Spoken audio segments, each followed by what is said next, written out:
बिस्मिल्लाहिर्रहमानिर्रहीम अस्सलामुअलैकुम वरहमतुल्लाहि वबरकातुहू। कैसे हैं आप सब लोग? उम्मीद आप सब बिल्कुल ठीक होंगे। अल्लाह पाक आपको हमेशा खुश रखे, आमीन सुम्मा आमीन। आज मैं आपके लिए बहुत ही मज़ेदार, बहुत ही इजी और क्विक बनने वाली मैंगो डिलाइट की रेसिपी लेके आई हूँ। बहुत लजीज ये बनती है और बहुत ही क्विक बनने वाली रेसिपी है। तो आइए इसे बनाना स्टार्ट करते हैं और प्लीज़ वीडियो को पूरा वॉच करिएगा। तो यहाँ मैंने 2 आम ले लिए हैं, जिसमें से एक आम का छिलका जो है वो मैंने उतार लिया है और इसी तरह से हम दूसरे आम का भी छिलका उतार लेंगे।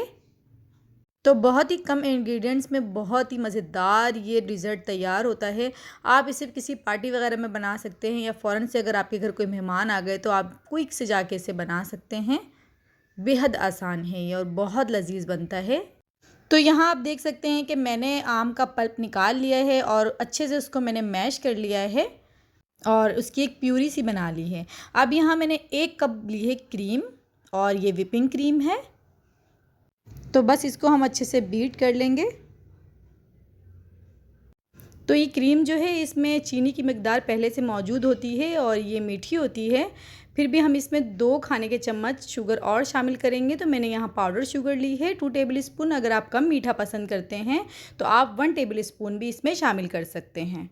अब यहाँ जो मैंने आम का पल्प निकाला था उसे इसमें शामिल कर देंगे क्रीम में और दोबारा से इसको हम बीट करेंगे। तो इस तरह से हमने इसको बीट करना है और देखिए माशाल्लाह ये बहुत अच्छे से क्रीम हमारी बीट हो गई है। अब यहाँ 1 आम लेके मैंने उसे इस तरह से कट कर लिया है और छोटे छोटे से चंक्स मैंने थोड़े से इसमें शामिल किए हैं क्रीम में। बहुत ज़्यादा शामिल नहीं किए, अगर आप चाहें तो ज़्यादा भी शामिल कर सकते हैं, आपकी मर्ज़ी है।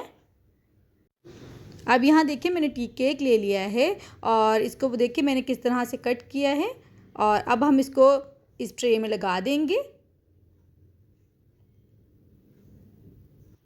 अब हमने जो मिक्सचर तैयार किया है इसे इसमें हम डाल देंगे और देखिए थोड़ा सा इसको हमने सेट कर लिया है और इसके ऊपर अब हम ये जेली लगा देंगे।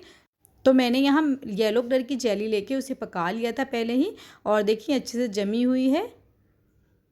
तो बस ये थोड़ी सी हम इसके ऊपर ये लगा देंगे और दोबारा से हम यहाँ केक की लेयर लगाएंगे।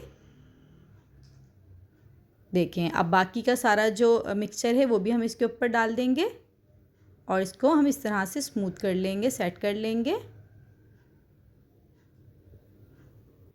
देखें तो देखिए इसे हमने सेट कर लिया है और अब यहाँ जो मैंने आम के 2 पीसेस रखे थे उसको हमने इस तरह से कट कर लेना है। इससे हम थोड़ी सी इसके ऊपर डिज़ाइनिंग कर देंगे। आप कुछ भी डेकोरेट करना चाहें, कुछ भी आपकी मर्ज़ी है, जो भी आपका दिल चाहे कैसे भी आप इसको डेकोरेट कर सकते हैं। तो मैंने इसको बहुत ज़्यादा डेकोरेट नहीं किया है, बस इसी तरह से ये जो मैंने पीसेस रखे थे उसको मैं कट करके इसके ऊपर लगा दूँगी और साथ ही मैं इसके ऊपर येलो वाली जेली लगा दूँगी। और आप चाहें तो किसी और कलर की जेली भी इसके ऊपर लगा सकते हैं, आपकी मर्ज़ी है। और देखिए मैंने तो बस इस तरह से हल्का फुल्का इसको डेकोरेट किया है और बहुत बहुत खूबसूरत ये लग रहा है और माशाल्लाह खाने में भी बहुत बहुत लजीज बना था। आप बनाएंगे तो इंशाल्लाह आपको बहुत बहुत पसंद आएगा।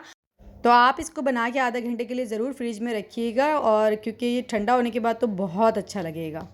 तो देखिए माशाल्लाह कितना क्रीमी लग रहा है, बहुत बहुत मज़ेदार बना था। आप ज़रूर ट्राई करिएगा और मुझे फ़ीडबैक ज़रूर भेजिएगा। और अगर आपको मेरी वीडियोस पसंद आती हैं तो प्लीज़ उसे लाइक और शेयर करना बिल्कुल भी ना भूलें और मेरे चैनल को ज़रूर से सब्सक्राइब कर दीजिएगा। तो यहाँ अब हम इसको टेस्ट करते हैं। तो बहुत मज़े का ये बना है माशाल्लाह से। आप ज़रूर ट्राई करिएगा और मुझे फ़ीडबैक ज़रूर भेजिएगा। तो फिर मिलते हैं इंशाल्लाह नेक्स्ट रेसिपी में। दुआओं में ज़रूर से मुझे याद रखिएगा। अल्लाह हाफ़िज़।